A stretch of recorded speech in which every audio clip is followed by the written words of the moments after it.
ಆದ್ರೆ ನಮ್ಮ ದೌರ್ಭಾಗ್ಯ ಇವತ್ತು ಹೇಳ್ಕೊಳ್ಳಿಕ್ಕಿದ್ದೀವಿ ಜಗತ್ನಲ್ಲಿ 100 ಕೋಟಿಗೂ ಹೆಚ್ಚು ಹಿಂದೂಗಳ ಜನಸಂಖ್ಯೆ.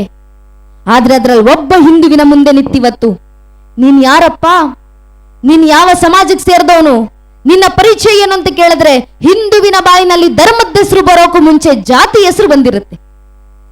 ಒಬ್ಬ ಹಿಂದೂ ಆಗೋಕ್ ಮುಂಚೆ ಒಬ್ಬ ಹಿಂದೂ ಬ್ರಾಹ್ಮಣ ಆಗ್ತಾರೆ, ಒಬ್ಬ ಹಿಂದೂ ಲಿಂಗಾಯತರಾಗ್ತಾರೆ, ಒಬ್ಬ ಹಿಂದೂ ಕುರುಬರಾಗ್ತಾರೆ, ಒಬ್ಬ ಹಿಂದೂ ಗೌಡ್ರಾಗ್ತಾರೆ, ಒಬ್ಬ ಹಿಂದೂ ನಾಯಕ್, ಒಬ್ಬ ಹಿಂದೂ SC, ಒಬ್ಬ ಹಿಂದೂ ST, ಒಬ್ಬ ಹಿಂದೂ ಶೆಟ್ಟಿ, ಒಬ್ಬ ಹಿಂದೂ ಪೂಜಾರ್, ಒಬ್ಬ ಹಿಂದೂ ಮರಾಠ, ಒಬ್ಬ ಹಿಂದೂ ರಾಜ್ಪೂತ್, ಒಬ್ಬ ಹಿಂದೂ ಬನಿಯಾ, ಒಬ್ಬ ಹಿಂದೂ ಜಾಟ್, ಒಬ್ಬ ಹಿಂದೂ ಮಾಹರ್. ಹಿಂದೂ ಆಗೋದ್ ಯಾವಾಗ? ನಾವ್ ಹಿಂದೂಗಳ ಅರ್ಥ ಮಾಡ್ಕೊಳ್ಬೇಕು. ನಮ್ಮ ಜಾತಿ ಯಾವುದೇ ಇರ್ಲಿ, ಆ ಜಾತಿಗಳ ಮೇಲೆ ನಾವಿಟ್ಟಿರುವಂತ ಜಾತಿ ಪ್ರೇಮ ಎಷ್ಟೇ ವಿಶಾಲವಾಗಿರ್ಲಿ, ನಮ್ಮ ಜಾತಿ ನಮ್ಮ ಮನೆಯ ದೇವ್ರ ಕೋಣೆ ಒಳಗೆ ಸೀಮಿತವಾಗಿರಬೇಕು. ನಮ್ಮ ರಾಜಕೀಯ ಆಸಕ್ತಿ ಯಾವುದೇ ಇರಲಿ, ನೀವ್ ಯಾವ ರಾಜಕೀಯ ಪಕ್ಷಕ್ಕೆ ಬೇಕಾದ್ರೂ ಕೆಲಸ ಮಾಡ್ಕೊಳ್ಳಿ, ನಿಮ್ಮನ್ನ ನೀವ್ ಯಾವ ರಾಜಕೀಯ ಪಕ್ಷದ ಕಾರ್ಯಕರ್ತ ಅಂತ ಬೇಕಾದ್ರೂ ಹೇಳ್ಕೊಂಡು ತಿರುಗಾಡಿ, ಆದ್ರೆ ನಮ್ಮ ರಾಜಕೀಯ ಆಸಕ್ತಿ ನಮ್ಮ ಮನೆ ಬಾಗಿಲಿನ ಒಳಗೆ ಸೀಮಿತವಾಗಿರಬೇಕು. ಪ್ರತಿಯೊಬ್ಬ ಹಿಂದೂ ತನ್ನ ಮನೆಯ ದೇವ್ರ ಕೋಣೆ ದಾಟಿ ಮನೆಯ ವಸ್ತು ಬಿಟ್ಟು ಹೊರಗೆ ಬರಬೇಕಾದ್ರೆ ಜಾತಿ, ಉಪಜಾತಿ, ಮತ, ಪಂಥ, ಪಂಗಡ, ರಾಜಕೀಯ ಆಸಕ್ತಿ ಎಲ್ಲವನ್ನ ಮರೆತು ಹೆಗಲ ಮೇಲೆ ಒಂದು ಕೇಸರಿ ಶಾಲು, ಹಣೆ ಮೇಲೆ ಕೇಸರಿ ತಿಲಕ ಇಟ್ಕೊಂಡು ನಾವೆಲ್ಲ ಹಿಂದೂ, ನಾವೆಲ್ಲ ಒಂದು ಅನ್ನೋ ಭಾವನಲ್ಲಿ ಮನೆ ಬಿಟ್ಟಾಗ ಮಾತ್ರ ನಮ್ಮ ಸನಾತನ ಹಿಂದೂ ಧರ್ಮ ರಕ್ಷಣೆ. ಹಿಂದೂಗಳಲ್ಲಿ ಬರಬೇಕಾಗಿರುವಂತ ಸಂಘಟಿತ ಬಲ ಅದು. ಒಮ್ಮೆ ಆ ಸಂಘಟಿತ ಬಲ ಹಿಂದೂ ಸಮಾಜದಲ್ಲಿ ಮೂಡ್ತು ಪರಿಣಾಮ ಇಡೀ ಹಿಂದೂ ಸ್ವರಾಜ್ಯ ಸಾಮ್ರಾಜ್ಯದ ಸ್ಥಾಪನೆ ಕನಸನ್ನ ಶಿವಾಜಿ ಮಹಾರಾಜರ ಆದರ್ಶದಲ್ಲಿ ನನಸಾಗುವುದನ್ನು ಕಣ್ ತುಂಬಿಸಿಕೊಳ್ತು ಇದೆ ಹಿಂದೂ ಸಮಾಜ. ಒಬ್ಬ ಶಿವಾಜಿ ಮಹಾರಾಜ ಎದ್ದು ಬಂದ್ರು, ಹಿಂದೂ ಸಮಾಜವನ್ನ ಸಂಘಟಿಸಿದ್ರು, ಇಡೀ ಹಿಂದೂ ಸಮಾಜ ಕಚ್ಚರಿ. ಯಾರೊಬ್ಬ ಯುವಕ ಎದ್ದಿದ್ದಾನಂತೆ, ರಾಜ ಮನೆತನದವನಲ್ವಂತೆ, ಯಾವುದೋ ರಾಜ ವಂಶಕ್ಕೆ ಸೇರಿದವನಲ್ವಂತೆ, ಸಾಮಾನ್ಯ ಯುವಕ ಎದ್ದು ಬಂದು ಇಡೀ ಹಿಂದೂ ಸ್ವರಾಜ್ಯ ಸಾಮ್ರಾಜ್ಯ ಸಂಸ್ಥಾಪನೆ ಕನಸನ್ನ ಕಂಡಿದ್ದಾನಂತೆ. ಮಾಳವಿಪುರ ಹುಡುಗರನ್ನ ಸಂಘಟಿಸಿಕೊಂಡು ಆಟ ಆಡ್ತಾ ಅವರಲ್ಲಿ ಸಂಘಟನೆ ಮೂಡಿಸಿ ಅವರನ್ನೇ ಸೇನೆಯಾಗಿ ನಿರ್ಮಾಣ ಮಾಡಿ ಇಡೀ ಮೊಘಲ್ ಸಾಮ್ರಾಜ್ಯವನ್ನು ಎದುರಾಕಿಸಿಕೊಂಡು ನಿಂತಿದ್ದಾನಂತೆ. ಯಾರೋ ಒಬ್ಬ ಪುಟ್ಟ ಹುಡುಗ ಸಾಮ್ರಾಜ್ಯಕ್ಕೋಸ್ಕರ ಹೋರಾಡ್ತಿದ್ದಾನಲ್ಲ. 16 ವರ್ಷಕ್ಕೆ ಛತ್ರಪತಿ ಶಿವಾಜಿ ಮಹಾರಾಜರು ಮೊಘಲರ ವಿರುದ್ಧ ಯುದ್ಧವನ್ನ ಸಾರಿ ತೋರಣಗಳ ಕೋಟೆಯನ್ನ ಗೆದ್ದು ಹಿಂದೂ ಸ್ವರಾಜ್ಯ ಸಾಮ್ರಾಜ್ಯಕ್ಕೆ ತೋರಣವಾಗಿ ಸಿಂಗರಿಸಿಕೊಟ್ರಲ್ಲ. 16 ವಯಸ್ಸಿನ ಯುವಕ ಮಾಡಿದಂತ ಅಚ್ಚರಿ. ಛತ್ರಪತಿ ಶಿವಾಜಿ ಮಹಾರಾಜರ ಕೊರಳಲ್ಲಿ ಕವಡೆ ಹಾರ, ಕಿವಿನಲ್ಲಿ ಕರ್ಣ ಕುಂಡಲ, ಎರಡು ಕೈಲಿ ಒಂದು ಕಡೆ ಜಗದಂಬ, ಮತ್ತೊಂದು ಕೈಲಿ ತುಳಜಾ ಭವಾನಿ ಎಂಬ 2 ಖಡ್ಗಗಳು, ಕಂಚಿನ ಮೂರ್ತಿ ಅಂತ ದೇಹ ಹೊತ್ತು ಬರ್ತಿದ್ದಂತ ಶಿವಾಜಿ ಮಹಾರಾಜರು ಬಂದಲ್ಲೆಲ್ಲ ಇಡೀ ಹಿಂದೂ ಸಮಾಜ ಎದ್ದು ನಿಂತವರನ್ನ ಸ್ವೀಕರಿಸಿತು. ಗಲ್ಲಿಗಳಿಂದ ಶಿವಗರ್ಜನೆ ಸದ್ದು ಕೇಳಿ ಬಂತು. ಅದೇ ಶಿವಾಜಿ ಮಹಾರಾಜರು ತೋರಣ, ಚಾಕಣ, ಪುರಂದರ, ಪನ್ಹಾಣ, ವಿಶಾಲಗಡ, ರಾಯಗಡ, ತೋರಣಗಡ ಅಂತ ನೂರಾರು ಅಭೇದ್ಯ ಕೋಟೆಗಳು, ಸಿಂಧುದುರ್ಗ, ಪದ್ಮದುರ್ಗ, ವಿಶಾಲದುರ್ಗ, ವಿಜಯದುರ್ಗ ಅಂತ 16 ಜಲದುರ್ಗಗಳ ಸಾರ್ವಭೌಮತ್ವವನ್ನು ವಹಿಸಿಕೊಂಡು 1674ರಂದು ಆನಂದನಾಮ ಸಂವತ್ಸರದ ದೇಶ ಶುದ್ಧ ತ್ರಯೋದಶಿಯ ದಿನದಂದು ರಾಜರಾಗಿದ್ದಂತ ಶಿವಾಜಿ ಮಹಾರಾಜರಾಗಿ ಗಣಪತಿಯಾಗಿ, ಗಜಪತಿಯಾಗಿ, ಭೂಪತಿಯಾಗಿ, ಪ್ರಜಾಪತಿಯಾಗಿ, ಅಷ್ಟವಧಾನ ಜಾಗೃತರೆಂದು, ಅಷ್ಟಪ್ರಧಾನ ವೇಷ್ಟಿತರೆಂದು, ಶಾಸ್ತ್ರ ಪಾರಂಗತರೆಂದು, ನ್ಯಾಲಂಕಾರ ಮಂಡಿತರೆಂದು, ಶಸ್ತ್ರಾಸ್ತ್ರ ಗೋ ಬ್ರಾಹ್ಮಣ ಪ್ರತಿಪಾದಕರೆಂದು ಮಹಾರಾಜರಾಗಿದ್ದಂತ ಶಿವಾಜಿ ಮಹಾರಾಜರು ಯೋಗಿರಾಜರಾಗಿ, ಶ್ರೀಮಂತರಾಜರಾಗಿ, ರಾಜಾದಿರಾಜರಾಗಿ, ಛತ್ರಪತಿ ಶಿವಾಜಿ ಮಹಾರಾಜರಾಗಿ ರಾಯಗಢದ ಕೋಟೆಯನ್ನ ಸಿಂಗರಿಸಿದ್ರು. ಅವತ್ತು ಹಿಂದೂ ಧರ್ಮದ ವೀರ ವಿದ್ಯಧ್ವಜ ಮೇಘಗಳಲ್ಲಿ ವಿಜೃಂಭಿಸಿತು. ಅಂದು ಏರಿದಂತ ವೀರ ವಿದ್ಯಧ್ವಜ ಇವತ್ತಿಗೂ ಹಿಂದೂ ಧರ್ಮದ ಧ್ವಜ ಕೆಳಗಿಳಿಲಿಲ್ಲ. ಯಾಕೆಂದ್ರೆ ಅಂತವರು ನೀಡಿದಂತ ಬಲಿದಾನಗಳು, ಛತ್ರಪತಿ ಶಿವಾಜಿ ಮಹಾರಾಜರಂತರ ಅವರ ವಂಶ ನೀಡಿದಂತ ಸಮರ್ಪಣೆ, ಒಬ್ಬರಾದ ನಂತರ ಒಬ್ಬರು ಸ್ವಾಮಿ. ಈ ಧರ್ಮ ರಕ್ಷಣೆಗೆ ಛತ್ರಪತಿ ಶಿವಾಜಿ ಮಹಾರಾಜರ ಮಗ ಛತ್ರಪತಿ ಸಂಭಾಜಿ ಮಹಾರಾಜರು 42 ದಿನಗಳ ಕಾಲ ಕಾರಾಗೃಹದಲ್ಲಿ ಚಿತ್ರಹಿಂಸೆ ಅನುಭವಿಸಿದ್ರು. ಯಾವ ಷರತ್ತಿನ ಮೇಲೆಗೆ? ಒಂದೇ ಒಂದು ಕರಾರು, ಈ ಕ್ಷಣ ಧರ್ಮ ಬಿಟ್ಟು ನನ್ನ ಅವತಕ್ಕೆ ಮತಾಂತರವಾಗೂ ನಿನ್ನ ಜೀವಿತ ಕಳಿಸ್ಕೊಡ್ತೀನಿ, ನನ್ನ ಸಾಮ್ರಾಜ್ಯದಲ್ಲಿ ಆಸ್ಥಾನ ಕೈಗಿಟ್ಟು ಸಾಮಂತರಾಜನಾಗಿ ಬಿಟ್ಕೊಡ್ತೀನಿ. ಒಂದು ಕ್ಷಣ ಒಪ್ಪಿದ್ದಿದ್ರೆ ಛತ್ರಪತಿ ಸಂಭಾಜಿ ಮಹಾರಾಜರು ಇಡೀ ಜೀವನ ರಾಜರಾಗಿ ತಮ್ಮ ಮುಂದಿನ 7 ತಲೆಮಾರುಗಳು ಸುಖ ಸಂಪತ್ತಿನ ಬದುಕಬಹುದಿತ್ತಲ್ಲ. ಒಪ್ಪಲಿಲ್ಲ ಛತ್ರಪತಿ ಸಂಭಾಜಿ ಮಹಾರಾಜರು. 42 ದಿನಗಳ ಕಾಲ ಚಿತ್ರಹಿಂಸೆ ಅನುಭವಿಸಿದ್ರು. ಅವರ ಕೈ ಉಗುರುಗಳನ್ನ ಕಿತ್ತು ತೆಗೆಯಲಾಯಿತು, ಅವರ ಕೈ ಬೆರಳುಗಳನ್ನ ಕತ್ತರಿಸಲಾಯಿತು. ಛತ್ರಪತಿ ಸಂಭಾಜಿ ಮಹಾರಾಜರ ಕಾಲ್ ಬೆರಳುಗಳನ್ನ ಕತ್ತರಿಸಲಾಯಿತು, ಅವರ ಕೈಯನ್ನ ಕತ್ತರಿಸಿದ್ರು. ಚರ್ಮ ಸುರಿದು ಕಣ್ಣ ಮುಂದೆ ನಾಯಿಗಳಿಗೆ ತಿನ್ನಲಿಕ್ಕೆ ಬಿಸಾಡಲಾಯಿತು. ಸುಲಿದಂತ ಗಾಯಗೊಂಡಂತ ದೇಹದ ಮೇಲೆ ಉಪ್ಪನ್ನರಿಸಲಾಯಿತು. ಕಾದ ಸೀಸೆಯಿಂದ 2 ಕಣ್ಣು ಕುಟ್ಟೆಗಳನ್ನ ಕಿತ್ತು ತೆಗೆಯಲಾಯಿತು. ಜೀವಂತವಿರಬೇಕಾದ್ರೆ ಅವರ ದೇಹದ ತುಂಡನ್ನಾಗಿಸಲಾಯಿತು. 42 ದಿನದ ಚಿತ್ರಹಿಂಸೆ ಅನುಭವಿಸಿದಂತ ಸಂಭಾಜಿ ಮಹಾರಾಜರು ಒಂದು ಕ್ಷಣ ಧರ್ಮ ಬಿಟ್ಟು ಮತಾಂತರ ಆಗುವಂತ ಯೋಚನೆ ಮಾಡಲಿಲ್ಲ. ಕೊನೆ ಕ್ಷಣದಲ್ಲೂ ತಾಯಿ ತುಳಜಾ ಭವಾನಿ ನೆನೆದು ಹಿಂದೂ ಧರ್ಮದಲ್ಲೇ ಪ್ರಾಣ ಬಿಟ್ರು. ಯಾಕಂದ್ರೆ ಭಗವದ್ಗೀತೆಯಲ್ಲಿ ಶ್ರೀಕೃಷ್ಣ ಪರಮಾತ್ಮ ಕೊಟ್ಟಂತ ಆದರ್ಶ ಸ್ವಧರ್ಮೇನಿದನಂಶಯ್ಯ ಪರಧರ್ಮೇ ಭಯಾವಹ.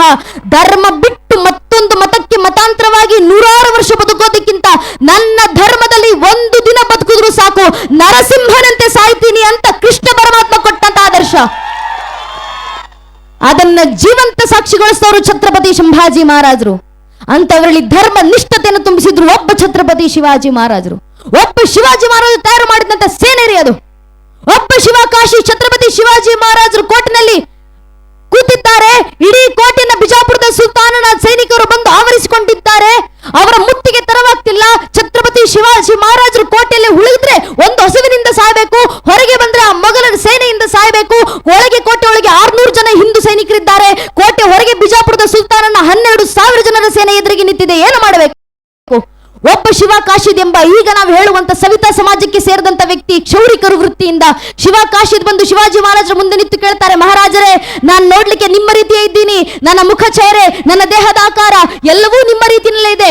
ನಿಮ್ಮ ರಾಜ ಮುದ್ರೆ ವಸ್ತ್ರವನ್ನು ಧರಿಸಿ ನಾನು ಕೋಟೆಯಿಂದ ಹೊರಗೆ ಸಂಧಾನ ಹೊತ್ಕೊಂಡು ಹೋಗ್ತೀನಿ. ಅವರ ಮೊಘಲರ ಸೇನೆಯ ಮುತ್ತಿಗೆ ತೆರವಾಗುತ್ತೆ. ನೀವು ಆ ಕ್ಷಣ ಕೋಟೆಯಿಂದ ಬಿಟ್ಟು ಹೊರ ಹೋಗಿ. ಶಿವಾಜಿ ಮಹಾರಾಜರು ಮರು ಪ್ರಶ್ನೆ ಮಾಡಿದ್ರು, ನನ್ನ ಹೆಸರನ್ನು ಹೊತ್ತು ನಾನು ಅಂತ ನೀನು ಹೊರಗೆ ಹೋಗ್ತೀಯಾ? ಹೊರಗೋದ್ರೆ ಮುಂದೆ ನಿನ್ನ ಪರಿಸ್ಥಿತಿ ಏನಾಗುತ್ತೆ? ಶಿವಕಾಶಿದವ್ರು ನಗ್ತಾ ನಗ್ತಾ ಉತ್ತರ ಕೊಡ್ತಾರೆ, ನನಗೆ ಗೊತ್ತು ಶಿವಾಜಿ ಮಹಾರಾಜರೇ, ನನ್ನನ್ನು ಸಾಯಿಸ್ತಾರೆ. ಆದ್ರೆ ಹುಟ್ಟಬೇಕಾದ್ರೆ ಶಿವ ಕಾಶಿದ್ದಾಗಿ ಹುಟ್ಟಿದ್ದೀನಿ, ಸಾಯ್ಬೇಕಾದ್ರೆ ಛತ್ರಪತಿ ಶಿವಾಜಿ ಆಗಿ ಸಾಯ್ತೀನಿ. ಇದಕ್ಕಿಂತ ಪುಣ್ಯದ ವಿಚಾರ ಜೀವನದಲ್ಲಿ ಇನ್ನೇನ್ ಸಿಗ್ಲಿಕ್ಕೆ ಸಾಧ್ಯ ಅಂತ ಮರಣವನ್ನ ಮಹಾನವಮಿ ಅಂತ ಒಪ್ಪಿ ಹೋದಂತವರಿದ್ದಾರಲ್ಲ, ಶಿವಕಾಶಿದ್ದವರನ್ನ ಸಾಯಿಸಲಾಯಿತು ಬಿಜಾಪುರದ ಸುಲ್ತಾನರ ಸೇನೆ. ಫಾಜಲ್ ಖಾನ್ ಅವರನ್ನ ಕೊಲ್ದ. ಛತ್ರಪತಿ ಶಿವಾಜಿ ಮಹಾರಾಜರು ಕೋಟೆಯನ್ನು ಬಿಡಿದು ವಿಶಾಲ್ಗಢದ ಕಡೆಗೆ ಹೊರಡಬೇಕು. ವಿಶಾಲ್ಗಢಕ್ಕೆ ಹೋಗುವ ವೇಳೆಗೆ ಉಳಿದಂತ ಬಿಜಾಪುರದ ಸೈನಿಕರು ಶಿವಾಜಿ ಮಹಾರಾಜರನ್ನು ಅಟ್ಟಿಸಿಕೊಂಡು ಬರ್ತಿದ್ದಾರೆ. ಒಬ್ಬ ಬಾಜಿ ಪ್ರಭು ದೇಶಪಾಂಡೆ ಮಧ್ಯದಲ್ಲಿ ಪಾವನಖಿಂಡಿನಲ್ಲಿ ನಿಂತು ಹೇಳ್ತಾರೆ, ನೀವು 600 ಜನ ಸೈನಿಕರಿದ್ದೀವಿ ಹಿಂದೂ ಸೇನೆಯಲ್ಲಿ, ನನಗೆ 600 ಜನ ಬೇಕಾಗಿಲ್ಲ, 300 ಜನರನ್ನ ಶಿವಾಜಿ ಮಹಾರಾಜರು ನಿಮ್ಮ ರಕ್ಷಣೆಗೆ ಕರ್ಕೊಂಡು ಹೋಗಿ, 300 ಜನ ಹಿಂದೂ ವೀರರು ನನ್ನ ಕೈ ಕೊಟ್ಟು ಹೋಗಿ ಸಾಕು. ನೀವು ವಿಶಾಲ್ಗಢ ತಲುಪಿ ಅಲ್ಲಿ 3 ತೋಪುಗಳನ್ನು ಆರಿಸುವವರೆಗೂ ಒಬ್ಬೊಬ್ಬ ಸೈನಿಕ ಇಲ್ಲಿಂದ ಜಾಗ ಖಾಲಿ ಮಾಡೋದಿಲ್ಲ ನಾವು. ಉತ್ತರ ಕೊಟ್ಟು ಬಾಜಿಪ್ರಭು ದೇಶಪಾಂಡೆ ಅಲ್ಲೇ ಉಳಿತಾರೆ. ಬಾಜಿಪ್ರಭು ದೇಶಪಾಂಡೆ ಅವರ 2 ಕೈಗಳಲ್ಲಿ ಖಡ್ಗ. ಒಂದೇ ಒಂದು ದಿನ ಬಾಜಿಪ್ರಭು ದೇಶಪಾಂಡೆ ಅವರು ಕವಚ ಹೊತ್ತಿದ್ದಿಲ್ಲ. ಎಲ್ಲಾ ವೀರ ಕೈಲಿ ಒಂದು ಕೈಲಿ ಕವಚ, ಮತ್ತೊಂದು ಕೈಲಿ ಖಡ್ಗ ಹಿಡಿದ್ರೆ ಬಾಜಿಪ್ರಭು ದೇಶಪಾಂಡೆ 2 ಕೈಲಿ ಖಡ್ಗ ಹಿಡಿತಿದ್ರು. ಯಾಕೆಂದ್ರೆ ಈ ಹಿಂದೂ ವೀರ ಬಾಜಿಪ್ರಭು ದೇಶಪಾಂಡೆ ಖಡ್ಗದ ಹಿಡಿತವನ್ನ ಮೀರಿ ಬರುವಂತ ಸಾಮರ್ಥ್ಯ ಜಗತ್ನಲ್ಲಿ ಯಾವೊಬ್ಬ ವ್ಯಕ್ತಿಗೂ ಹುಟ್ಟಿಲ್ಲ, ಮುಂದೆ ಹುಟ್ಟೋದು ಇಲ್ಲ ಅಂತ 2 ಕೈಲಿ ಖಡ್ಗ ಇದ್ದು ಹೋರಾಟ ಮಾಡ್ತಿದ್ದಂತ ವ್ಯಕ್ತಿ. 300 ಜನ ಸೈನಿಕರು ಬಾಜಿಪ್ರಭು ದೇಶಪಾಂಡೆಯೊಂದಿಗೆ ಗಡಕಿಂಡಿನಲ್ಲಿ ನಿಂತಿದ್ದಾರೆ. ಎದುರಿಗೆ 12,000 ಜನ ಮೊಘಲರ ಸೇನೆ ಎದುರಿಗೆ ಬರ್ತಿದ್ದೆ. ಒಬ್ಬರಾದ ನಂತರ ಒಬ್ಬರನ್ನ ಸಂಹಾರ ಮಾಡ್ತಾ ಹೋಗ್ತಿದ್ದಾರೆ. ಸಂಹಾರ ಮಾಡ್ತಾ 1 ಗಂಟೆ ಗಳಿತು, 5 ಗಂಟೆ ಗಳಿತು, 10 ಗಂಟೆ ಗಳಿತು. 10 ಗಂಟೆಗಳ ಕಳೆದ ನಂತರ ಅಕ್ಕಪಕ್ಕದಲ್ಲಿ ಬರಬೇಕಾದಂತ ಖಡ್ಗದ ಘರ್ಷಣೆಗಳ ಸದ್ದು ಸ್ತಬ್ಧವಾಗಿ ನಿಂತಿದೆ. ಬಾಜಿಪ್ರಭು ದೇಶಪಾಂಡೆ ಅಕ್ಕಪಕ್ಕ ತಿರುಗಿ ನೋಡ್ತಾರೆ. ಎಲ್ಲಾ ಹಿಂದೂ ವೀರರಲ್ಲಿ 300 ಜನರಲ್ಲಿ 300 ಜನ ಹಿಂದೂ ವೀರರು ಹುತಾತ್ಮರಾಗಿ ರಕ್ತದ ಮಡುವಿನಲ್ಲಿ ಬಿದ್ದಿದ್ದಾರೆ. ಉಳಿದಿರೋದು ಒಬ್ಬೇ ಒಬ್ಬ ವ್ಯಕ್ತಿ ಬಾಜಿಪ್ರಭು ದೇಶಪಾಂಡೆ. ಎದುರಿಗೆ 5,000 ಜನರ ಮೊಘಲರ ಸೇನೆ, ಮುಂದೆ ಒಬ್ಬ ಬಾಜಿಪ್ರಭು ದೇಶಪಾಂಡೆ. ದೇಹ ಛಿದ್ರಗೊಂಡಿದೆ. ದೇಹದ ಅಂಗಾಂಗಗಳಿಂದ ರಕ್ತ. 2 ಕೈಲಿ ಖಡ್ಗವನ್ನು ಹೊತ್ತಿದಂತ ಬಾಜಿಪ್ರಭು ದೇಶಪಾಂಡೆ ನಿರ್ಧಾರ ಮಾಡ್ತಾರೆ, ಆ ವಿಶಾಲ್ಗಢದ ಕೋಟೆಯಿಂದ 3 ತೋಪುಗಳ ಸದ್ದು ಕೇಳಿ ಬರೋವರೆಗೂ ಯಮನಿಗೆ ನನ್ನ ಉಸಿರಿನ ಸದ್ದು ಕೇಳಿಸುವಂತಿಲ್ಲ. 2 ಕೈಲಿ ಖಡ್ಗವನ್ನು ಇತ್ತು ಹೋರಾಟ ಮಾಡ್ತಾರೆ. 10 ಗಂಟೆಗಳು ಗಳಿತು, 15 ಗಂಟೆಗಳು ಗಳಿತು, 18 ಗಂಟೆಗಳು ಕಳೆದಿದ್ದಾವೆ. ಎದುರಿಗಿರುವಂತಹ ಮೊಘಲರ ಸೇನೆಯಲ್ಲಿ 5,000 ಜನರಲ್ಲಿ 2,000 ಜನ ಸೈನಿಕರನ್ನ ಒಬ್ಬೊಬ್ಬ ಬಾಜಿಪ್ರಭು ದೇಶಪಾಂಡೆ ನಿಂತು ಸಂಹಾರ ಮಾಡಿದ್ದಾರೆ. 18 ಗಂಟೆಗಳು ಕಳೆದ ನಂತರ ವಿಶಾಲ್ಗಢದ ಕೋಟೆಯಿಂದ 1 ತೋಪಿನ ಸದ್ದು ಕೇಳಿ ಬಂತು, 2ನೇ ತೋಪಿನ ಸದ್ದು ಕೇಳಿ ಬಂತು, 3ನೇ ತೋಪಿನ ಸದ್ದು ಕೇಳಿದ ಕೂಡಲೇ ಬಾಜಿಪ್ರಭು ದೇಶಪಾಂಡೆ ಅವರ 2 ಕೈಲಿದ್ದಂತ ಖಡ್ಗಗಳು ನೆಲಕ್ಕೆ ಜಾರಿದ್ವು. ಆ ಕ್ಷಣ ಬಾಜಿಪ್ರಭು ದೇಶಪಾಂಡೆ ಅವರು ತಾಯಿ ತುಳಜಾ ಭವಾನಿಗೆ ಜೈ ಭವಾನಿ ಅಂತ ಜೈಕಾರಗಳನ್ನು ಹಾಕ್ತಾ ಅದೇ ಕ್ಷಣದಲ್ಲಿ ರಕ್ತದ ಮಳುವಿನಲ್ಲಿ ಪ್ರಾಣವನ್ನ ಬಿಟ್ಟು ಬಿದ್ರಲ್ಲ. ಅಲ್ಲಿ ಶಿವಾಜಿ ಮಹಾರಾಜ ಸುರಕ್ಷಿತವಾಗಿ ತಲುಪಿದ್ದಾರೆ ಅಂತ 3 ತೋಪುಗಳ ಸದ್ದು ಕೇಳಿ ಬರೋವರೆಗೂ ಸಾವಿಗೆ ತಡಗೌಡಿಯನ್ನಿಟ್ಟು ಮೃತ್ಯುವಿಗೂ ಮೃತ್ಯುಂಜಯನಾಗಿ ನಿಂತಂತ ಬಾಜಿಪ್ರಭು ದೇಶಪಾಂಡೆ ಅಂತ ವೀರ ಸಮರ್ಪಣೆ ಇವತ್ತು ನಮ್ಮನ್ನ ಹಿಂದೂ ಅಂತ ಹೇಳ್ಕೊಂಡು ತಿರುಗಾಡ್ತಿದ್ದೀವಿ. ಅಂತವರ ಸಮರ್ಪಣೆ, ಅಂತವರ ಪ್ರೇರಣೆ ವ್ಯರ್ಥ ಆಗುವಂತಿಲ್ಲ. ನನ್ನ ನಿಮ್ಮ ಪೂರ್ವಿಕರು ಮೊಘಲರ ಆಳ್ವಿಕೆ ಸಂದರ್ಭದಲ್ಲಿ, ರಜಾಕರ ಸಂದರ್ಭದಲ್ಲಿ ನಮ್ಮ ಪೂರ್ವಿಕರ ಕತ್ತಿನ ಮೇಲೆ ಕತ್ತಿಯನ್ನಿಟ್ಟು ಈ ಕ್ಷಣ ಧರ್ಮವನ್ನ ಬಿಟ್ಟು ಮತಾಂತರ ಆಗು, ಇಲ್ಲವೇ ನಿನ್ನ ಪ್ರಾಣ ತೆಗಿತೀವಿ ಅಂತ ಹೇಳಿದಾಗ ನನ್ನ ನಿಮ್ಮ ಪೂರ್ವಿಕರು ಮೊಘಲರ ಕತ್ತಿನ ಅಂಚಿನಲ್ಲಿತ್ತಿದ್ದಂತ ನಮ್ಮೆಲ್ಲ ಪೂರ್ವಿಕರ ಬಾಯಿಂದ ಬಂದಿದ್ದ ಆ ಕ್ಷಣದಲ್ಲಿ ಒಂದೇ ಒಂದು ಉತ್ತರ, ಬೇಕಾದ್ರೆ ಈ ಕ್ಷಣ ಪ್ರಾಣ ಬಿಡ್ತೀನಿ ಆದ್ರೆ ಧರ್ಮ ಬಿಡೋದಿಲ್ಲ ಅಂತ. ಈ ಒಂದು ಉತ್ತರ ನಮ್ಮ ಪೂರ್ವಿಕರ ಬಾಯಿಂದ ಬಂದಿದ್ದ ನಮ್ಮನ್ನ ನಾವು ಹಿಂದೂ ಅಂತ ಹೇಳ್ಕೊಂಡು ತಿರುಗಾಡ್ತಿದ್ದೀವಿ. ಇಷ್ಟು ಶತಮಾನಗಳ ಸಂಘರ್ಷಗಳ ನಂತರ ಉಳ್ಕೊಂಡು ಬಂದಿರುವಂತ ಧರ್ಮ ನಮ್ಮ ಕೈಗೆ ಸೇರಿದೆ. ಕೈಯಲ್ಲಿರುವಂತ ಧರ್ಮ ಉಳಿಸಿ ಮುಂದಿನ ಪೀಳಿಗೆಗೆ ತಲುಪಿಸುವಂತ ಕೆಲಸ ನಾ ಮಾಡಬೇಕು. ಇದು ನಮ್ಮ ಜವಾಬ್ದಾರಿ. ಯಾವುದ್ರ ಮೂಲಕ ಮಾಡ್ತೀರಾ? ಒಂದೇ ಒಂದು ಮಾರ್ಗ, ಅದು ಧರ್ಮ ಜಾಗೃತಿ. ಮನೆಗಳ ಶಿವಾಜಿ ಮಹಾರಾಜರಂತ ಮಕ್ಕಳು ಹುಟ್ಟಿ ಬರಬೇಕು. ಆದ್ರೆ ಮನೆಗಳಲ್ಲಿ ಛತ್ರಪತಿ ಶಿವಾಜಿ ಮಹಾರಾಜರಂತ ಮಕ್ಕಳು ಹುಟ್ಟಬೇಕಂದ್ರೆ ಮನೆಯಲ್ಲಿರುವಂತ ಒಬ್ಬೊಬ್ಬ ತಾಯಿ ಕೌಶಲ್ಯ ಆದಾಗ ಮಾತ್ರ ಸಾಧ್ಯ ಆಗೋದು, ತಾಯಿ ಜಿಜಾಬಾಯಿ ಆದಾಗ ಮಾತ್ರ ಅದು ಸಾಧ್ಯ ಆಗೋದು. ಆದ್ರಿಂದ ತಾಯಿಂದ್ರು ಜಾಗೃತರಾಗಿ ಮನೆಯ ಮಕ್ಕಳ ಧರ್ಮ ಜಾಗೃತಿ ಮೂಡಿಸಿ, ತಾಯಿಂದ್ರು ಕೌಶಲ್ಯಾಗಿ ಮನಲ್ಲಿ ಹುಟ್ಟುವಂತ ಮಕ್ಕಳು ಶ್ರೀರಾಮಚಂದ್ರಂತೆ ಹುಟ್ಟುತ್ತಾರೆ, ತಾಯಿಂದ್ರು ಜಿಜಾಬಾಯಿ ಆಗಿ ಮನಲ್ಲಿ ಹುಟ್ಟುವಂತ ಮಕ್ಕಳು ಶಿವಾಜಿ ಮಹಾರಾಜರಂತೆ ಹುಟ್ಟುತ್ತಾರೆ. ಮಕ್ಕಳಲ್ಲಿ ತುಂಬಿಸಬೇಕಾಗಿರುವಂತ ಇತಿಹಾಸದ ಪ್ರಜ್ಞೆ, ವೈಚಾರಿಕ ಜಾಗೃತಿ ಯಾವ ಮಟ್ಟದಂದ್ರೆ ಮುಂದೊಂದಿನ ನಮ್ಮನೆ ಮಕ್ಕಳ ಮುಂದೆ ನಿಂತು ಯಾರಾದ್ರೂ ನೀನ್ ಯಾರಪ್ಪ, ನಿನ್ ಪರಿಚಯ ಏನು, ನೀನ್ ಯಾವ ಸಮಾಜಕ್ಕೆ ಸೇರಿದವನು ಅಂತ ಪ್ರಶ್ನೆ ಮಾಡಿದಾಗ ನಮ್ಮ ಮಕ್ಕಳ ಬಾಯಿನಲ್ಲಿ ಜಾತಿ, ಉಪಜಾತಿ, ಮತ, ಪಂಥ, ರಾಜಕೀಯ ಹೆಸರುಗಳ ಪರಿಚಯ ಬರೋದು ಬೇಡ. ನಮ್ಮ ಮಕ್ಕಳ ಬಾಯಿಂದ ಬರಬೇಕಾದಂತ ತನ್ನದ ಪರಿಚಯ ಯಾವುದು? ಪೂಜ್ಯನೆ ಅಟಲ್ ಬಿಹಾರಿ ವಾಜಪೇಯಿ ಬರೆದುಕೊಟ್ಟಂತ ಪರಿಚಯ. ವಾಜಪೇಯಿ ಬರೀತಾರೆ, मैं शंकर का वह क्रोधा ललकर सगता जग को क्षार क्षार, मैं डमरू का वह प्रलयंकार ध्वनि जिसमें नचता भीषण संहार, मैं माँ दुर्गा का उन्मत्त हास, मैं माँ काली का शस्त्राभ्यास, मैं यम की प्रलयंकारी पुकार, अगर अंतरतम की अग्नि से जगते में आग लगा दूं मैं, यदि ददक कुटे जल स्थलंबर जड़ चेतन तो कैसा विस्मय, हिंदू तन मन हिंदू जीवन रग रग हिंदू मेरा ಪರಿಚಯ ಅಂತ ಅಟಲ್ ಬಿಹಾರಿ ವಾಜಪೇಯಿ ಬರೆದುಕೊಟ್ಟದ್ರಲ್ಲ, ಅದು ನಮ್ಮ ಪರಿಚಯ.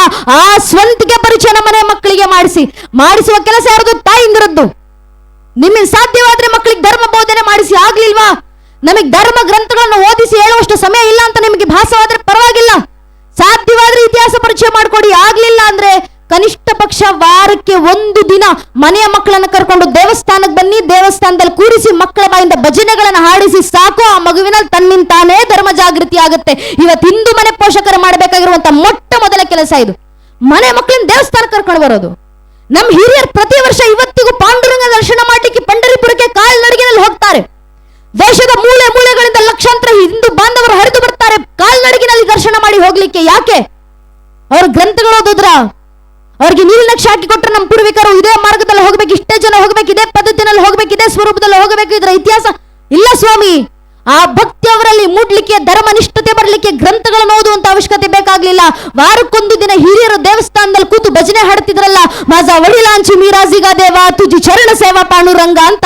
ಆ ಒಂದು ಭಜನೆ ಸಾಕಾಯ್ತು ನಮ್ಮ ಹಿರಿಯರಲ್ಲಿ ಭಕ್ತಿಯನ್ನ ಮೂಡಿಸಲಿಕ್ಕೆ. ಆ ಭಜನೆಗಳ ಮಕ್ಕಳ ಬಾಯಿಂದ ಬರಲಿ. ಧರ್ಮನಿಷ್ಠತೆ, ಧರ್ಮ ಜಾಗೃತಿ ತನ್ನಿಂತಾನೇ ತುಂಬುತ್ತೆ. ಯಾಕೆ ನಾವೇ ಈ ಕೆಲಸ ಮಾಡಬೇಕು? ನಮ್ಮ ಹಿಂದೂ ಪೋಷಕರಲ್ಲಿ ಒಂದು ಸ್ವಭಾವ, ನಮ್ಮ ಮಕ್ಕಳಿಗೆ ಯಾಕೆ ದೇವಸ್ಥಾನ, ನಮ್ಮ ಮಕ್ಕಳಿಗೆ ಯಾಕೆ ಭಜನೆ, ನಮ್ಮ ಮಕ್ಕಳಿಗೆ ಯಾಕೆ ಧರ್ಮಸಭೆ, ನಮ್ಮ ಮಕ್ಕಳು ಶಾಲೆಗೆ ಹೋಗ್ತಿದ್ದಾರೆ, ಚೆನ್ನಾಗಿ ಒಂದು ಡಿಗ್ರಿ ಸರ್ಟಿಫಿಕೇಟ್ ತಗೊಳ್ಳಿ, 40-50 ಸಾವಿರ ಸಂಬಳ ತಗೊಂಡು ಜೀವನದಲ್ಲಿ ಸೆಟ್ಲ್ ಆಗ್ಲಿ ಬಿಡಪ್ಪ, ಇದಕ್ಕಿಂತ ಏನಿದೆ, ದೇಶ ಧರ್ಮ ಕಟ್ಕೊಂಡು ನಮ್ಮ ಮಕ್ಕಳಿಗೇನು? ಹಿಂದೂ ಪೋಷಕರಲ್ಲೇ ಪ್ರಶ್ನೆ. ಯಾಕೆ ಮಕ್ಕಳಿಗೆ ಧರ್ಮ ಜಾಗೃತಿ, ಧರ್ಮ ಸಂಸ್ಕಾರ, ಧರ್ಮ ಬೋಧನೆ ಹೇಳ್ತಿರೋದಂದ್ರೆ ದೇಶ ರಕ್ಷಣೆಗಲ್ಲ ಸ್ವಾಮಿ, ಧರ್ಮ ರಕ್ಷಣೆಗಲ್ಲ, ಕನಿಷ್ಠ ಪಕ್ಷ ಸ್ವಾರ್ಥಕ್ಕೋಸ್ಕರ. ಇದೇ ಸ್ವಭಾವ, ದೇಶ ಧರ್ಮ ಕಟ್ಕೊಂಡು ನನಗೇನೋ ಅನ್ನೋ ಆಲೋಚನೆ ನಮ್ಮಲ್ಲಿ ಇದ್ದಿದ್ರಿಂದಲೇ 500 ವರ್ಷಗಳ ಹಿಂದೆ ಇದೇ ಹಿಂದೂ ಸಮಾಜ ಜಾವ ಬಿಟ್ಟು ಬರಬೇಕಾದಂತ ಪರಿಸ್ಥಿತಿ ಬಂತು. 300 ವರ್ಷಗಳ ಹಿಂದೆ ಅಫ್ಘಾನಿಸ್ತಾನ ಬಿಟ್ಟು ಬಂದ್ರಿ, 200 ವರ್ಷಗಳ ಹಿಂದೆ ಆಗ್ನೇಯ ಏಷ್ಯಾ ಬಿಟ್ಟು ಬಂದ್ರಿ, 100 ವರ್ಷಗಳ ಹಿಂದೆ ತಕ್ಷಶಿಲಾ ಬಿಟ್ಟು ಬಂದ್ರಿ, 80 ವರ್ಷಗಳ ಹಿಂದೆ ಬರ್ಮಾ ಬಿಟ್ಟು ಬಂದ್ರಿ, 78 ವರ್ಷದ ಹಿಂದೆ ಪಾಕಿಸ್ತಾನ ಬಿಟ್ಟು ಬಂದ್ರಿ, 40 ವರ್ಷದ ಹಿಂದೆ ಬಾಂಗ್ಲಾದೇಶ ಬಿಟ್ಟು ಬಂದ್ರಿ, 35 ವರ್ಷಗಳ ಹಿಂದೆ ಕಾಶ್ಮೀರ ಬಿಟ್ಟು ಬಂದ್ರಿ.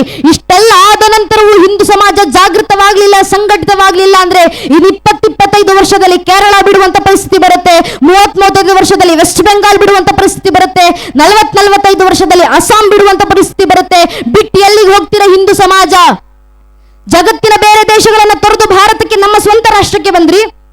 ನಮ್ಮ ದೇಶದ ಇತರ ರಾಜ್ಯಗಳನ್ನು ಬಿಟ್ಟು ಹೋಗೋ ಪರಿಸ್ಥಿತಿ ಬಂದಾಗ ಮತ್ತೊಂದು ರಾಜ್ಯಕ್ಕೆ ವಲಸೆ ಬಂದು ಆಶ್ರಯ ಪಡೆದ್ರಿ. ಮುಂದೆ ನಮ್ಮ ಪ್ರದೇಶ ಬಿಟ್ಟು ಹೋಗೋ ಪರಿಸ್ಥಿತಿ ಬಂದ್ರೆ ಎಲ್ಲಿಗೆ ಹೋಗ್ಬೇಕು ಹಿಂದೂ ಸಮಾಜ? ಜಗತ್ತಿನಲ್ಲಿರುವಂತ 200 ಕೋಟಿ ಕ್ರೈಸ್ತರು ಬಹುಸಂಖ್ಯಾತರಿರುವಂತ 125 ದೇಶಗಳಿದ್ದಾವೆ. 170 ಕೋಟಿ ಸುನ್ನಿಗಳು ಬಹುಸಂಖ್ಯಾತರಿರುವಂತ 60 ದೇಶಗಳಿದ್ದಾವೆ. 40 ಕೋಟಿ ಶಿಯಾಗಳು ಬಹುಸಂಖ್ಯಾತರಿರುವಂತ 4 ದೇಶಗಳಿದ್ದಾವೆ. 60 ಕೋಟಿ ಬೌದ್ಧರು ಬಹುಸಂಖ್ಯಾತರಿರುವಂತ 6 ದೇಶಗಳಿದ್ದಾವೆ. ಅಷ್ಟೇ ಯಾಕೆ, ಜಗತ್ತಿನಲ್ಲಿರುವಂತ 1 ಕೋಟಿ ಜನಸಂಖ್ಯೆ ಯಹೂದಿಗಳು ಬಹುಸಂಖ್ಯಾತರಿರುವಂತ ಅವರದ್ದೇ ಒಂದು ದೇಶ ಇದೆ, ಇಸ್ರೇಲ್. ಆದ್ರೆ ಜಗತ್ತಿನಲ್ಲಿರುವಂತ 100 ಕೋಟಿ ಹಿಂದೂಗಳಿಗಿರೋದು ಒಂದೇ ಒಂದು ದೇಶ, ಅದು ನನ್ನ ದೇಶ ಭಾರತ ಮಾತ್ರ. ಅರ್ಥಾತ್ ಭಾರತ ಬಿಟ್ಟರೆ ನಮಗೆ ಬೇರೆ ನೆಲೆ ಇಲ್ಲ.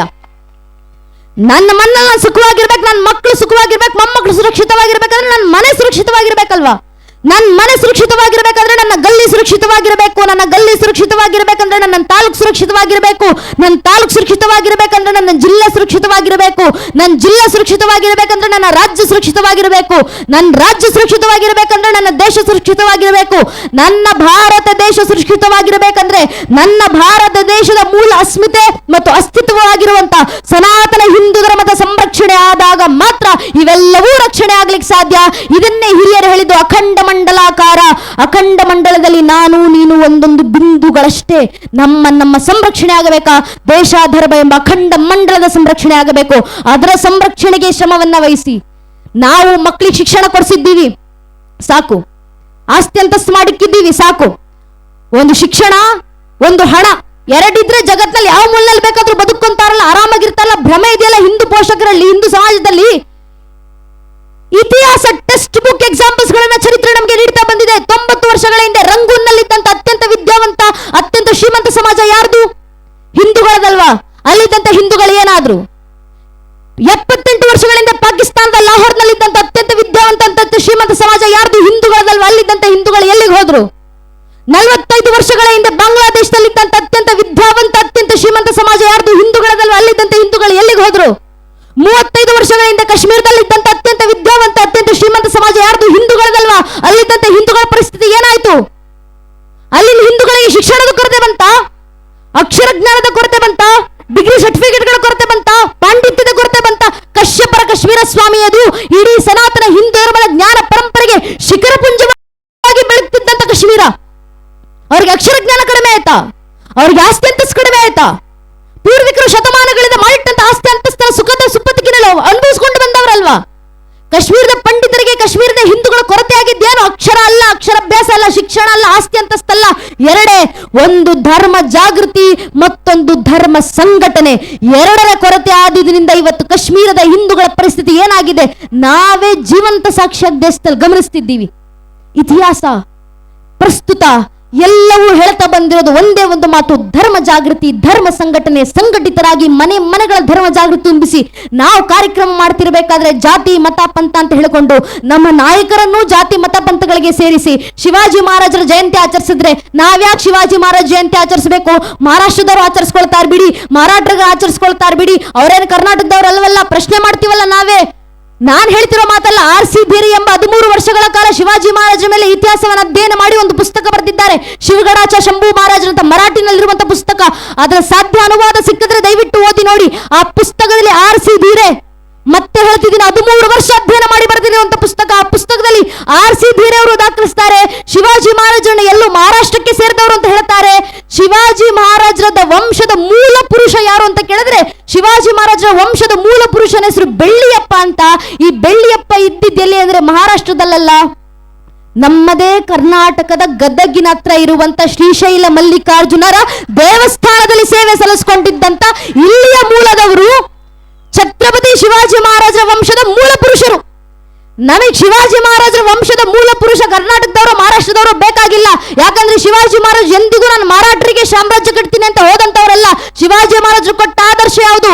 ಅಪ್ನಾ ಧರ್ತಿ ಅಪ್ನಾ ರಾಜ್. ಛತ್ರಪತಿ ಶಿವಾಜಿ ಮಹಾರಾಜ್ ಕ ಏಕೈ ಸಪ್ನಾ ಹಿಂದೂ ಸ್ವರಾಜ್. ಹಿಂದೂ ಸ್ವರಾಜ್ಯ ಸಾಮ್ರಾಜ್ಯದ ಸ್ಥಾಪನೆ ಕನಸನ್ನು ಕಂಡಂತವ್ರು ಶಿವಾಜಿ ಮಹಾರಾಜರು. ಅರ್ಥಾತ್ ಜಗತ್ನಲ್ಲಿರುವಂತ 100 ಕೋಟಿ ಹಿಂದೂಗಳು ಪ್ರತಿಯೊಬ್ಬರು ಹೃದಯ ಗರ್ಭದಲ್ಲಿ ಶಿವಾಜಿ ಮಹಾರಾಜರನ್ನ ಹೃದಯ ಸಾಮ್ರಾಟನಾಗಿತ್ತು ಆರಾಧಿಸಬಲ್ಲಂತ ಸಾಮರ್ಥ್ಯ ನಮಗಿದೆ. ಆ ಕೆಲಸವನ್ನು ಹಿಂದೂಗಳು ಮಾಡೋಣ. ನಾವು ಸಂಘಟಿತರಾಗೋಣ, ನಾವು ಧರ್ಮ ಜಾಗೃತಿ ಮೂಡಿಸೋಣ, ವೈಚಾರಿಕ ಜಾಗೃತಿ ಮೂಡಿಸಿ ಮನೆಯ ಮಕ್ಕಳಲ್ಲಿ ಶಾಸ್ತ್ರಕಾರರ ಮಾತು ವರಂ ಏಕಂ ಗುಣಿ ಪುತ್ರ ನಚಮೂರ್ಗ ಶತ ಇರಪಿ. ಧರ್ಮ ರಕ್ಷಣೆ ಆಗಬೇಕಂದ್ರೆ ಮನ್ನಲ್ಲಿ 20 ಜನ ಮಕ್ಕಳು ಬೇಕಾಗಿಲ್ಲ. ಒಂದೊಂದು ಹಿಂದೂ ಮಗು ಮನ್ನಲ್ಲಿದೆಯಲ್ಲ, ಆ ಒಂದೊಂದು ಹಿಂದೂ ಮಗುವಿಗೆ ಧರ್ಮ ಸಂಸ್ಕಾರ ಕೊಟ್ಟು ನೈಜ ಹಿಂದೂ ಅಂತ ಬೆಳೆಸಿ ಸಾಕು. ಒಂದು ಮಗುವಿಂದ ಇಡೀ ಧರ್ಮ ರಕ್ಷಣೆ ಆಗುತ್ತೆ ಅಂತ ಒಂದೊಂದು ಮಕ್ಕಳು ಮನ್ನಲ್ಲಿದ್ದಾರೆ. ಆ ಮಕ್ಕಳಿಗೆ ದಯವಿಟ್ಟು ಧರ್ಮ ಸಂಸ್ಕಾರ ತಾಯಿಂದ್ರು ಕೊಟ್ರೆ ಸಾಕು. ಒಬ್ಬ ತಾಯಿ ಜಿಜಾಬಾಯಿ ಶಿವಾಜಿ ಮಹಾರಾಜರನ್ನು ಎಂದಿಗೂ ಕೂರಿಸ್ಕೊಂಡು, ಮಗು ನೀನ್ ಕೋಟೆಗಳನ್ನ ಗೆದ್ದು ರಾಜವಂಶಸ್ಥರಂತೆ ಸುಖ ಸಂಪತ್ತಿನಲ್ಲಿ ಬದುಕಬೇಕಪ್ಪ ಎಂದಿಗೂ ಹೇಳಿಲ್ಲ. ತಾಯಿ ಜಿಜಾಬ್ ಮಗನಿಗೆ ಕೊಟ್ಟಂತ ಕನಸಂತದ್ದು. 6-7 ವರ್ಷದ ಪುಟ್ಟ ಹುಡುಗ ಶಿವಾಜಿ ಮಹಾರಾಜರನ್ನ ಕೂರಿಸ್ಕೊಂಡು ತಾಯಿ ಜಿಜಾಬಾಯಿ ಮಗನಿಗೆ ಕನಸು ಕಟ್ಟಿಕೊಡ್ತಾರೆ. ಮಗು ಶೋಭಾ, ನಿನ್ನ ಜೀವನದ ಕನಸು ನೀನು ಮಹಾರಾಜನಾಗಿ ನೀನ್ ಕೋಟೆಗಳನ್ನು ಗೆದ್ದು ಆರಾಮಾಗಿ ಬದುಕೋದಲ್ಲಪ್ಪ. ನಿನ್ನ ರಕ್ತದ ಕಣದ ನರ ನಾಡಿಗಳನ್ನ ಬತ್ತೊಂತಸದು ರಕ್ತದ ದೀಪವನ್ನು ಹಿಂದೂ ಧರ್ಮದ ಧರ್ಮೋದ್ಧಾರಕ ಚಿಡೋದೇ ನಿನ್ನ ಜೀವನದ ಅಂತಿಮ ಕನಸಾಗಬೇಕಂತ ಆ ಮಕ್ಕಳು ಧರ್ಮ ರಕ್ಷಣೆಯನ್ನು ಮಾಡ್ತಾರೆ. ಧರ್ಮಸಭೆ ಆಯೋಜನೆ ಮಾಡ್ತಿರೋದು, ಶಿವಾಜಿ ಮಹಾರಾಜ್ ಜಯಂತಿ ಆಚರಿಸ್ತಿರೋದು ನನಗೂ ಅಲ್ಲ, ನಿಮಗೋಸ್ಕರನೂ ಅಲ್ಲ, ತಾಯಂದ್ರ ಜೊತೆಗೆ ಕರ್ಕೊಂಡು ಬಂದಿದ್ದೀರಲ್ಲ 6-7 ವರ್ಷದ ಪುಟ್ಟ ಪುಟ್ಟ ಮಕ್ಕಳು, ಆ ಮಕ್ಕಳಿಗೋಸ್ಕರ ಮಾಡ್ತಿರುವಂತ ಕಾರ್ಯಕ್ರಮ ಇದು. ಆ ತಲೆಮಾರಿಗೋಸ್ಕರ ಮಾಡ್ತಿರುವಂತ ಧರ್ಮದ ಕೆಲಸ ಇದು. ಆ ಪೀಳಿಗೆಗೋಸ್ಕರ ನಡೆಸ್ತಿರುವಂತ ಧರ್ಮ ಜಾಗೃತಿ ಕಾರ್ಯ ಇದು. ಆ ಪೀಳಿಗೆಯನ್ನ ಜಾಗೃತಗೊಳಿಸಿ ಯಾವ ಮಟ್ಟದಂದ್ರೆ ಮುಂದೊಂದು ದಿನ ಯಾರಾದರೂ ಈ ಬುದ್ಧಿಯೇ ಜೀವನ ಅಂತ ಅನ್ಕೊಳ್ಳುವಂತ ಜನರು ನಮ್ಮ ಮಕ್ಕಳ ಮುಂದೆ ನಿಂತು ನಮ್ಮ ಧರ್ಮದ ಬಗ್ಗೆ ಪ್ರಶ್ನೆ ಮಾಡಿದ್ರೆ ಮಾಡ್ತಾರಲ್ಲ. ನೀವು ಗಣೇಶನ್ನ ಪೂಜೆ ಮಾಡ್ತೀರಾ, ನಿಮ್ಮ ಗಣೇಶನಿಗೆ ಏನಕ್ಕೆ ಆನೆ ಮುಖ? ನೀವು ಹನುಮಂತರನ್ನ ಪೂಜಿಸ್ತೀರಾ, ಹನುಮಂತನಿಗೆ ಏನಕ್ಕೆ ಕಪಿ ಮುಖ? ನೀವು ಹನುಮಂತ ರಾಮ ಭಕ್ತ ಅಂತ ಕರಿತೀರಾ, ರಾಮರಲ್ಲಿ ಹುಟ್ಟಿದ್ರು ಅನ್ನೋದಕ್ಕೆ ನಿಮ್ಮ ಹತ್ರ ಏನು ಸಾಕ್ಷಿ ಇದೆ? ಪ್ರಶ್ನೆ ಮಾಡ್ತಾರೆ. ದುರಾದೃಷ್ಟವಶಾತ್ ಪ್ರಶ್ನೆ ಮಾಡೋರು ಸಾಮಾನ್ಯರಲ್ಲ. ಕೋರ್ಟ್ ನಲ್ಲಿ ನಿಂತು ಕಪಿಲ್ ಸಿಬ್ಬಲ್ ಎಂಬ ವಕೀಲರು ಮಾಡುವಂತ ಪ್ರಶ್ನೆ, ಶ್ರೀರಾಮಚಂದ್ರು ಇಲ್ಲೇ ಹುಟ್ಟಿದ್ರು ಅನ್ನೋದಕ್ಕೆ ರಾಮ ಜನ್ಮಭೂಮಿ ಪರ್ವ ಕೊಡ್ಲಿಕ್ಕೆ ನಿಮ್ಮ ಹತ್ರ ಏನು ಸಾಕ್ಷಿ ಇದೆ, ಏನ್ ಪುರಾವೆ ಇದೆ? A question that was asked in the Supreme Court of India during the hearing of Sri Ram Janmabhoomi case. What gives us a guarantee that this same question might not come to all doses in the future days? Swami court ಅಲ್ಲಿ ಮಾಡಿದ ಇದೇ ಪ್ರಶ್ನೆ ಮುಂದೊಂದಿನ ನಮ್ಮನೆ ಬಾಗಿಲವರೆಗೂ ಬರೋದು ಅನ್ನೋದಕ್ಕೆ ನಮ್ಮ ಹತ್ರ ಏನು ಗ್ಯಾರಂಟಿ? ಓಪನ್ ಪಬ್ಲಿಕ್ ಡೊಮೇನ್ ನಲ್ಲಿ ಇಡೀ ಹಿಯರಿಂಗ್ ಸಿಗ್ತಾವ ನಮಗೆ. ಮುಂದೆ ಯಾರಾದ್ರೂ ನಮ್ಮ ಮಕ್ಕಳ ಮುಂದೆ ಬಂದು ಪ್ರಶ್ನೆ ಮಾಡಿದ್ರೆ, ಮನೆಯ ಮಕ್ಕಳಲ್ಲಿ ಯಾವ ಮಟ್ಟದ ಧರ್ಮ ಜಾಗೃತಿ ತುಂಬಿರ್ಬೇಕಂದ್ರೆ ಒಂದೊಂದು ಹಿಂದೂ ಮನೆ ಮಗು ಎದೆಯೊಪ್ಪಿಸ್ಕೊಡದೆ ತಟ್ಕೊಂಡು ಹೇಳ್ಕೊಳ್ಬೇಕು, ಪ್ರಭು ಶ್ರೀರಾಮಚಂದ್ರ ಅಸ್ತಿತ್ವಕ್ಕೆ ಮಾತ್ರ ಅಲ್ಲಪ್ಪ, ಬೇಕಾದ್ರೆ ಇಡೀ ಶ್ರೀರಾಮಚಂದ್ರರ ವಂಶ ವೃಕ್ಷದ ಅಸ್ತಿತ್ವಕ್ಕೆ ನಾನು ಸಾಕ್ಷ್ಯನ ಕೊಡಬಲ್ಲೆ. ನಮ್ಮ ಮಕ್ಕಳ ಬಾಯಿಂದ ಬರಬೇಕಾದ ಉತ್ತರ ತಾಯಿ ಭಾರತೀಯ ಜಗನ್ಮಾತೆಯ ಭಗವಂತನ ಕೃಪಾಶೀರ್ವಾದಗಳಿಂದ.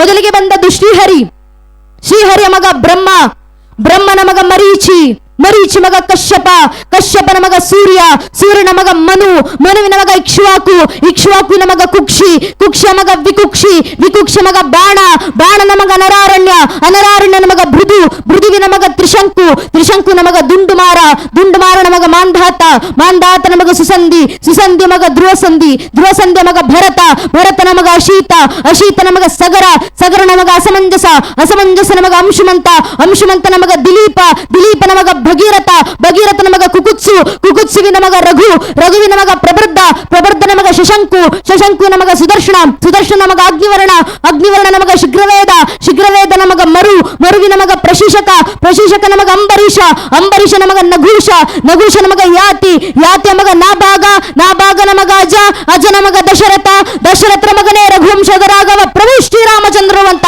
ಹೇಳುವ ಮಟ್ಟಕ್ಕೆ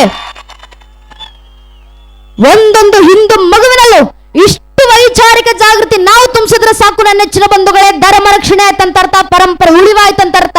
ಹಿಂದೂ ಧರ್ಮದಲ್ಲಿ ಹುಟ್ಟಿ ನನ್ನ ಧರ್ಮಜ್ಞಾನ ನಾನ್ ತಿಳ್ಕೊಳ್ಳಿಲ್ಲ, ಇನ್ಯಾರು ತಿಳ್ಕೊಳ್ತಾರೆ? ಹಿಂದೂ ಧರ್ಮದಲ್ಲಿ ಹುಟ್ಟಿ ನನ್ನ ಧರ್ಮ ಸಂಸ್ಕಾರ ನನ್ನ ಮನೆ ಮಕ್ಕಳಿಗೆ ನಾನು ಕೊಡ್ಲಿಲ್ಲ, ಇನ್ಯಾರು ಕೊಡ್ತಾರೆ?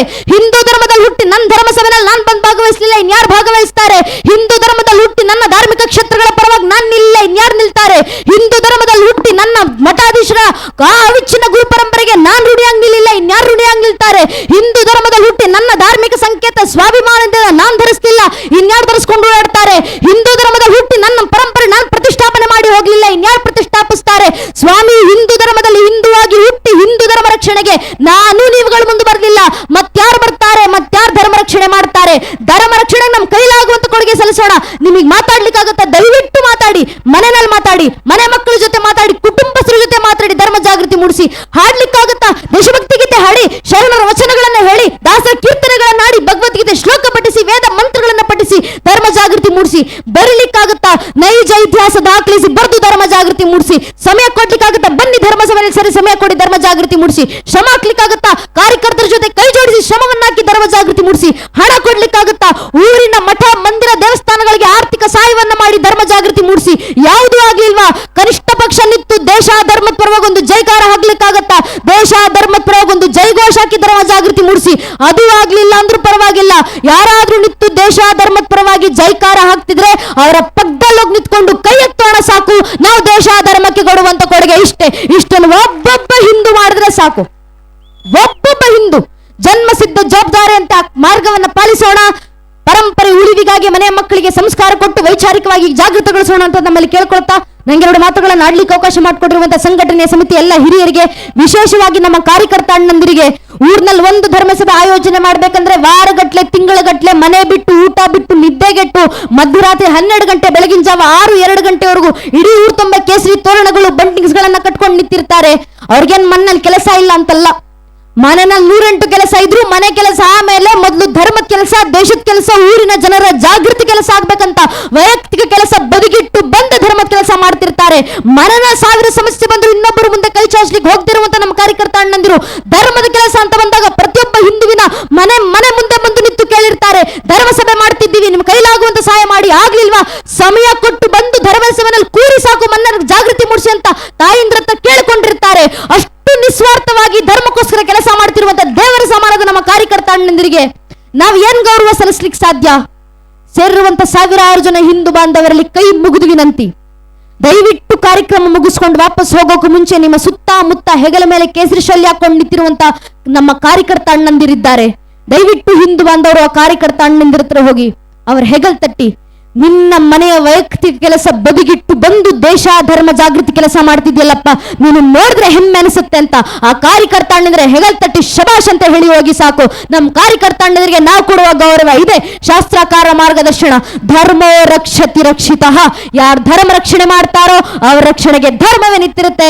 ಧರ್ಮದ ಕೆಲಸ ಮಾಡ್ತಿರುವಂತ ಎಲ್ಲ ಕಾರ್ಯಕರ್ತ ಅಣ್ಣಂದ್ರೆ ಬೆನ್ನಿಗೆ ಬೆನ್ನೆಲುಬಾಗಿ ನಿಂತು ಬೆಂಬಲ ಸೂಚಿಸುವಂತ ಕೆಲಸ ನಾವೆಲ್ಲರೂ ಹಿಂದೂ ಸಮಾಜ ಮಾಡೋಣ ಅಂತ ತಮ್ಮಲ್ಲಿ ಕೇಳ್ಕೊಳ್ತಾ, ಇಡೀ ಕಾರ್ಯಕ್ರಮ ಇಷ್ಟು ಒಟ್ಟುಕಟ್ಟಾಗಿ ಆಯೋಜನೆ ಮಾಡಿರುವಂತ ನೆಚ್ಚಿನ ಕಾರ್ಯಕರ್ತ ಅಣ್ಣಂದಿರಿಗೆ ಶತ ನಮನಗಳನ್ನು ಸಲ್ಲಿಸ್ತಾ, ಗುರು ಮಹಾರಾಜು ಶಾರದಾ ಮಾತೆ ನನ್ನ ಕೈಲಿ ಆಡಿಸಿರುವ ಹೇಳಿಸಿರುವ 2 ಮಾತನ್ನು ಕೇಳಿಸಿಕೊಂಡಂತ ಪರಂಪೂಜ್ಯ ದಿವ್ಯತ್ರಿಯರಿಗೆ, ವಿದ್ವತ್ ಗಣ್ಯರಿಗೆ, ತಾಬರೋದಷ್ಟಲ್ಲದೆ ಮನೆ ಮಕ್ಕಳನ್ನು ಕರ್ಕೊಂಡು ಬಂದು ಕುಟುಂಬ ಸಮೇತರಾಗಿ ಧರ್ಮ ಜಾಗೃತಿ ಮೂಡಿಸುತ್ತಿರುವಂತ ನೆಚ್ಚಿನ ತಾಯಿಂದಿರಿಗೆ, ಇಡೀ ಕಾರ್ಯಕ್ರಮದಲ್ಲಿ ಸೇರಿರುವಂತಹ ದೇಶಭಕ್ತ ಬಾಂಧವರಿಗೆ, ಮಾತಾ ಭಗಿನಿಯರಿಗೆ, ಅಕ್ಕ ಅಣ್ಣಂದಿರಿಗೆ, ಕಾರ್ಯಕ್ರಮದಲ್ಲಿ ನಮಗೆ ಸಹಕಾರ ನೀಡುವಂತಹ ಆರಕ್ಷಕ ಬಂಧುಗಳಿಗೆ, ಪತ್ರಕರ್ತ ಬಾಂಧವರಿಗೆ ಹಾಗೂ ಎಲ್ಲ ಹಿರಿಯರ ಪಾದಗಳಿಗೆ ಮತ್ತೊಮ್ಮೆ ನನ್ನ ಹಣೆ ಹಚ್ಚಿ ನಮಸ್ಕರಿಸ್ತೇನೆ. ನನ್ನ ನೆಚ್ಚಿನ ಬಂಧುಗಳಿಗೆ ಎಲ್ಲರೊಮ್ಮೆ ಜೈಕಾರ ಹಾಕ್ಬಿಡೋಣ.